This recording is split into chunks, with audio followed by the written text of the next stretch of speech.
ہو چاہے عورت ہو، شرط کیا ہے؟ وہ مومن ہو، اس حال میں کہ وہ مومن ہو۔ وہی چیزیں جو پہلے آئی تھی، ایمان اور نیک عمل۔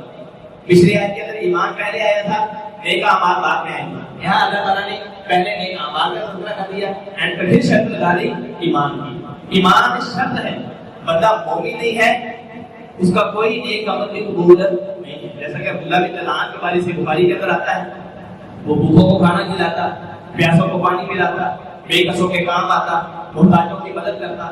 اسے پتہ چلتا کہ فلاں لڑکی ہے، اس کی شادی نہیں ہو رہی تو اس کی شادی میں مدد کرتا۔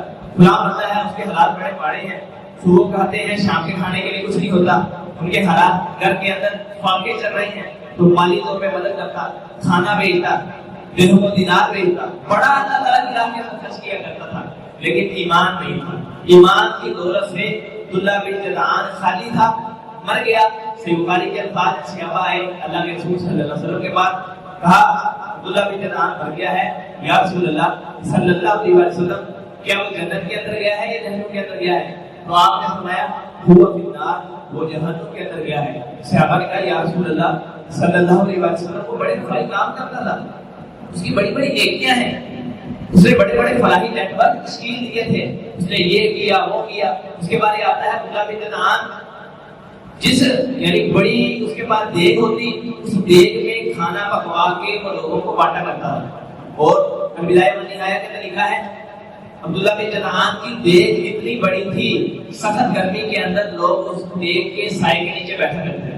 دھوپ سے بچنے کے لیے لوگ اس دیگ کا سایہ حاصل کیا کرتے تھے جو عبداللہ بن جدعان کی تھی۔ اندازہ لگائیں کتنی بڑی وہ دیگ ہوگی جس کو پکا کر لوگوں کو کھلایا کرتا تھا، لیکن ایمان نہیں تھا، فرمایا وہ جہنم کے اندر گیا۔ صحابہ نے کہا جا رسول صلی اللہ علیہ وسلم کو بڑی نیکیاں کرتا تھا، فرمایا ٹھیک ہے، ہر وہ خوبی جو تم بتا رہے ہو اس کے اندر موجود تھی، لیکن ایمان نہیں تھا۔ ایمان نہ ہونے کی وجہ سے اس کی کوئی نیکی بھی کام نہیں ہے۔ تو یہ ایمان شرط ہے۔ فرمایا جو بھی عمل کرے چاہے مذکر ہو چاہے مؤنث ہو، شرط یہ ہے وہ مومن ہونا چاہیے، بندہ مومن ہو، ایمان ہو، ایمان کے ساتھ بندہ ایک اعمال کرے، اس کے لیے کیا ہے فاولئک، بس ایسے لوگ، کون لوگ؟ ایمان والے اور ایک اعمال والے، یدخلون، داخل ہوں گے، الجنت، جنت میں، ولا یظلمون، نہیں وہ ظلم کیے جائیں گے، نقیرا، کھجور کی گٹھلی کے داغے کے برابر۔ قرآن مجید کے اندر اللہ تعالیٰ نے اس اسلوب کو کھجور کے ساتھ کئی مثالیں دی ہیں۔ ایک جگہ پہ اللہ تعالیٰ فرماتے ہیں کہ میں کھجور کی جو گٹھلی ہے اس کے اوپر ایک داغا ہوتا ہے، کھجور کی گٹھلی کے درمیان کے اندر ایک لائن سی ہوتی ہے، اس کے اندر ایک داغا ہوتا ہے، کھجور کے گٹھلی کے اوپر ایک چیلی ہوتی ہے، پردہ سا ہوتا ہے، کھجور کی جو گٹھلی ہے اس کی پیچھے والی سائڈ کے اوپر ایک دکھتا چھوٹا سا گڑا ہوتا ہے۔ تینوں طرح کی اللہ نے مثال دی، بلکہ 4 طرح کی۔ ایک جگہ اللہ تعالیٰ نے فرمایا میں اللہ کسی بندے کے ساتھ کھجور کی گٹھلی جتنا بھی ظلم نہیں کروں گا۔ دوسری جگہ اللہ تعالیٰ فرماتے ہیں میں اللہ کسی بندے کے ساتھ بھی کھجور کی گٹھلی کے اوپر جو پردہ ہوتا ہے اس پردے کے برابر بھی کسی کے ساتھ ظلم نہیں کروں گا۔ تیسری جگہ اللہ تعالیٰ فرماتے ہیں کھجور کی گٹھلی کے اوپر جو لائن ہوتی ہے اس لائن میں ایک داغا ہوتا ہے، میں اس داغے کے برابر بھی کسی انسان کے ساتھ ظلم نہیں کروں گا۔ چوتھی جگہ اللہ تعالیٰ یہاں پہ فرما رہے ملائک اللہ نقیلا، نقیل کہتے ہیں کھجور کی گٹھلی کے پشت پر ایک چھوٹا سا گڑا ہوتا ہے، چھوٹا سا ڈبا، چھوٹا سا دانا سا، تو اس دانے کے برابر، اس چھوٹے سے گڑے کے برابر بھی میں کسی کے ساتھ ظلم نہیں کروں گا۔ سب سے زیادہ احکم، سب سے زیادہ عدل کرنے والا، سب سے زیادہ انصاف کرنے والا اگر کوئی ذات ہے تو اللہ تعالیٰ کی ذات ہے۔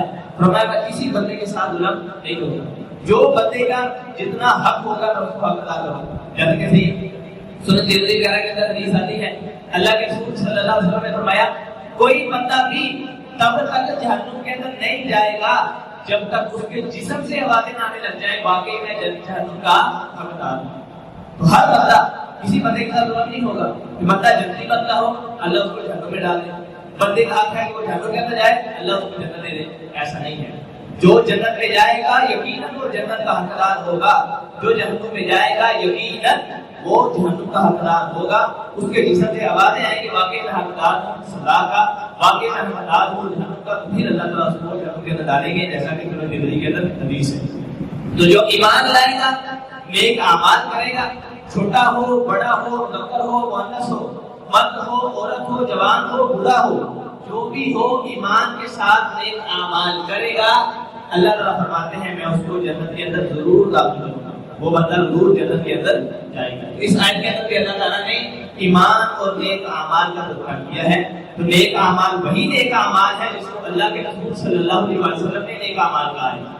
ہمیں تحقیق کرنی چاہیے، کوئی بھی پتہ چلے یہ عمل ہے یہ لوگ کر رہے ہیں، جیسے کہ عبداللہ بن عباس رضی اللہ عنہ دیکھا، عبداللہ بن عمر رضی اللہ تعالیٰ چند لوگ دائرہ بنا کے اجتماعی ذکر کر رہے ہیں، کہتے چلو بھائی کبیرو میٹھا مرہ 100 مرتبہ اللہ اکبر کہو، سب نے پڑھ لیا، پھر کہا سبحو میٹھا مرہ 100 مرتبہ سبحان اللہ پڑھو، پھر سب نے پڑھ لیا، پھر کہا حمیدو میٹھا مرہ 100 مرتبہ الحمدللہ پڑھو۔ عبداللہ بن عمر رضی اللہ تعالیٰ نے دیکھا، انہوں نے کنکری اٹھائی اور ان کو مار کے مجھے سے بھگا لیا، کہا تباہ ہو جاؤ، ابھی تک جناب محمد رسول اللہ صلی اللہ علیہ وسلم کا کفن بھی پہلا نہیں ہوا، تم نے نئی نئی بدعات شروع کر دی۔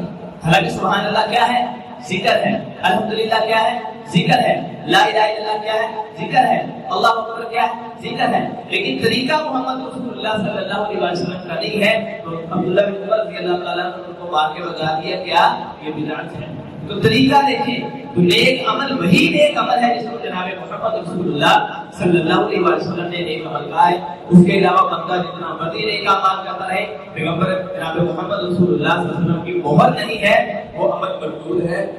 گناہ کا سبب تو بن سکتا ہے، جہنم میں جانے کا سبب تو بن سکتا ہے، جنت میں جانے کا سبب وہ عمل نہیں بن سکتا۔ تو جو ایمان لائے گا نیک اعمال کرے گا، اللہ کا یہ وعدہ ہے، اللہ اس بندے کو جنت میں داخل کرے گا۔ اگلی آیت کے اندر اللہ تعالیٰ فرماتے ہیں ومن احسن، ومن اور کون ہے، احسن زیادہ اچھا، دینن دین کے اعتبار سے، ممن اس شخص سے جو اسلامہ مطیع کر لے، فرما بردار کر لے، وجہہ اپنے چہرے کو، للہ اللہ تعالیٰ کے لیے۔ اس شخص سے اچھا دیندار کون ہو سکتا ہے جو اپنے چہرے کو اللہ تعالیٰ کی ذات کے سامنے فرما بردار کرے، وہ محسن اس حال میں کہ وہ نیکیاں کرنے والا ہو، واتبع اور اس نے پیروی کی ہو، ملت ابراہیم ابراہیم علیہ السلام کے دین کی، حنیفہ یکسو ہو کے، واتخذ اللہ اور ابراہیم کا اعزاز ہے، واتخذ اللہ اللہ نے بنایا ابراہیم کو خلیلا اپنا خاص دوست۔ خلیل اس دوست کو کہتے ہیں جس کی محبت بندے کے دل کے اندر ہو۔ مفسرین لکھتے ہیں ایسا بندہ جس کی محبت بندے کے دل کے اندر 100% ہو، 1% بھی کم نہیں۔ کچھ ہوتے ہیں بندہ ان سے بہت محبت کرتا ہے، کچھ ہوتے ہیں ان سے بندہ درمیانی محبت کرتا ہے، کچھ ایسے ہوتے ہیں جن کے بارے میں تھوڑی سی محبت دل کے اندر ہوتی ہے۔ تو 100% محبت ہے اللہ تعالیٰ کو جناب ابراہیم علیہ السلام سے، تو خلیل اس کو کہتے ہیں جس سے بندہ 100% محبت کرے۔ اللہ فرماتے ہیں کہ میں نے ابراہیم کو اپنا دوست بنایا ہے۔ اس آیت کے اندر اللہ فرماتے ہیں ومن احسن دینا ممن اسلم وجهه للہ، اس شخص سے اچھا دیندار کون ہو سکتا ہے جو اپنے چہرے کو اللہ تعالیٰ کے لیے فرما بردار کر دے، اللہ تعالیٰ کے لیے مطیع کر دے، وہو محسن اس حال میں کہ وہ احسان کرنے والا ہو، نیکی کرنے والا ہو، واتبع ملت ابراہیم حنیفا اور ابراہیم علیہ السلام کے دین کی پیروی کرنے والا ہو، حنیفہ کٹ کے یکسو ہو گئے۔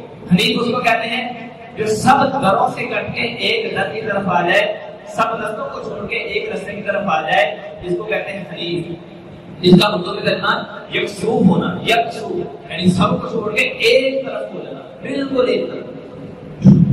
تو ابراہیم علیہ السلام کا دین کیا تھا؟ یہی تو دین تھی۔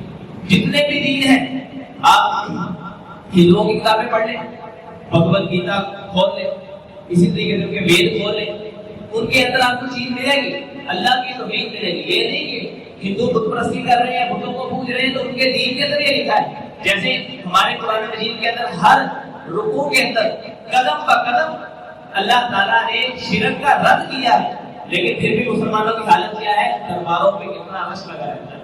کیوں؟ قرآن مجید کے علم سے لاعلمی ہے۔ اسی طریقے سے ہندوؤں کی کتابوں کے اندر بھی یہی لکھا ہے کہ اللہ کو پکارنا ہے، ڈائریکٹ پکارنا ہے، کسی بندے کو درمیان میں نہیں لانا. بتوں کی عبادت غلط ہے, کسی بندے کی عبادت غلط ہے. یہ ہندوؤں کی کتابوں میں لکھا ہے.